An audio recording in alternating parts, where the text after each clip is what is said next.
Kalbergin mənəvi inkişaf səviyələri. Gəlin Time vəsaitində olan Heizen dilemmasına baxaq.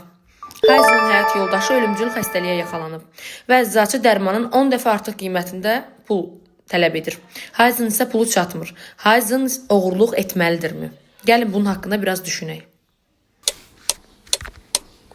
Bəli, bu dilemmanın cavablarında səslənilən fikirlər, müzakirə Kalbergin mənəvi inkişaf səviyyəsinə görə dəyişir. Gəlin mənəvi inkişaf səviyyələrlə tanış olaq. Birinci mərhələ prekonvensional. İtaət və cəza. Yəni bütün qaydaları şərtsiz şəkildə qəbul edirik. İkinci səviyyə individualizm. Yəni şəxsi maraqlar. Atdığımız hər bir addım şəxsi maraqlarımıza görədir. Əgər biz birinə yaxşılıq ediriksə, o da bizə. İkinci mərhələ isə konvensional səviyyədir. İki səviyyəsi vardır: qəbul olunma və sosial nizamı qorumaq. Üçüncü mərhələ postkonvensionaldır. Burada sosial müqavilə və universal etik prinsipləri var. Yəni ədalət və empatiya hissi var.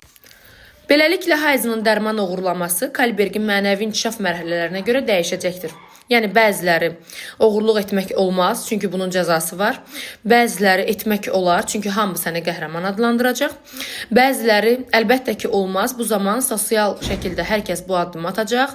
Və yaxud da ən ali mərhələ universal etik prinsipinə görə bəli Heizen çətin vəziyyətdə idi və onun yoldaşının yaşamağa haqqı var deyəcək.